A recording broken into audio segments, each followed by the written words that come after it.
Hi everyone, I'm meteorologist Rusty McCranie, and welcome to Weather Express. It's your weather in 5 minutes. Start the clock. Friends, we are going to have an impressive, impactful winter storm that's going to be spreading over a lot of the country beginning late this week and into the weekend. I'm going to highlight that coming up, but first let's talk about what's going on today.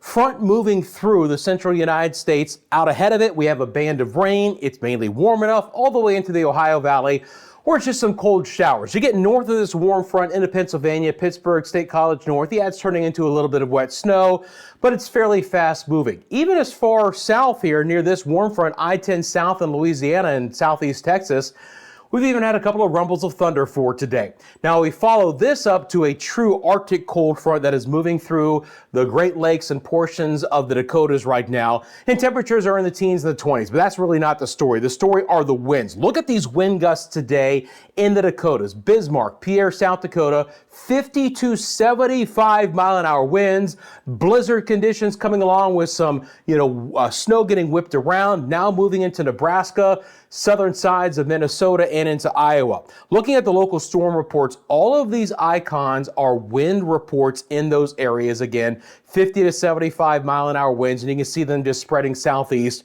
through the day. Looking at the advisories, these areas in red, mainly Iowa and Minnesota, blizzard warnings. It's really not about the amount of snow, it's just about the fact that we're going to have whiteout conditions. Now, bracketed in that deep blue are our extreme cold watches and warnings. When we look at those, the extreme cold warning is going to be for 40 to 55 degrees below zero wind chill values. And even the extreme cold watch has wind chill values of up to 45 degrees below zero. So you have frighteningly cold conditions coming in with the blizzard conditions through the Dakotas and the Great Lakes. Big time problems there. But that's not the storm system that's on the way.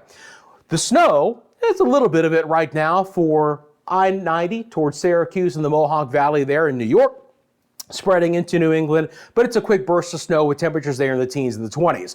We've actually moderated a little bit temperature-wise, especially down into Florida today, although still a little bit on the cooler side for Atlanta, a high just in the mid-50s. Behind the rain, we're dried out in the southern plains. It's been relatively quiet today. Again, a mix of 50s and 60s for the most part, light jacket weather, and relatively quiet conditions so far in the Intermountain West and the West Coast.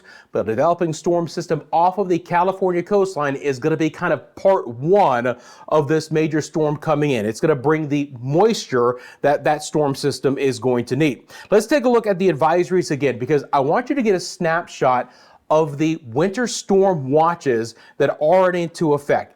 These winter storm watches for a storm that hasn't even developed yet, in effect from New Mexico all the way to West Virginia. So a huge chunk of the eastern 2/3 of the U.S. are going to be plagued by either extreme cold and blizzard conditions or the developing winter storm. You get into places like West Virginia and Charleston, it's mainly about the snow accumulations starting late Thursday, but especially over the weekend in these areas, maybe 6 to 12 inches of snow there. Places like St. Louis could see 4 to 6 inches of snow or even locally higher. And then as you go farther south towards Oklahoma City and the Dallas-Fort Worth areas, it's about a mixture of the sleet, the freezing rain, and the snow. So big time travel problems here with a layer of ice and then some snow accumulations to go on top of that. Again, this storm is not here yet, but developing late Thursday and into the weekend as well. So let me show you that on the models. This is going to be the GFS model because we're going to go out a little bit farther in time than I normally do.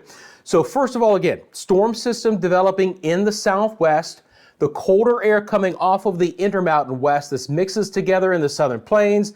And Bob's your uncle, guys. Here comes this major winter storm. Now, there has been a little bit of a shift in the models today, both on the GFS and the European, with the band of heaviest snow farther north. The coldest air a little bit farther north. It keeps a lot of the southeast mainly in wet rain or a little bit of sleet and freezing rain, but places like Atlanta and Birmingham could still see a mixture of some kind of winter weather. Then it really becomes the deep freeze with the turnover Oklahoma City, Dallas, Fort Worth on over towards Little Rock and Memphis, and then the band of heavier snow, Springfield, St. Louis, Louisville, Indianapolis on over towards Charleston. Again, the time frame beginning late Thursday, Friday, Saturday, and Sunday for these areas. So it's something I'm going to keep a very close eye on. When we look at the potential snow accumulations here, let me go back over to this real quickly and bring this out to the 3-day time frame and look at what the model is painting on. Now, we'll see if this shifts farther north, but you get the idea that snow accumulations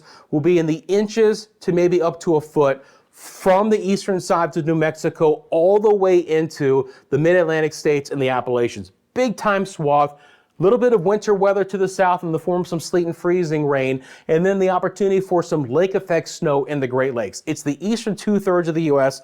that is going to be pummeled with this winter storm, and temperatures over this time frame are likely to stay extremely cold as well. More than likely, temperatures here will be well below average for the next 5 to 10 days.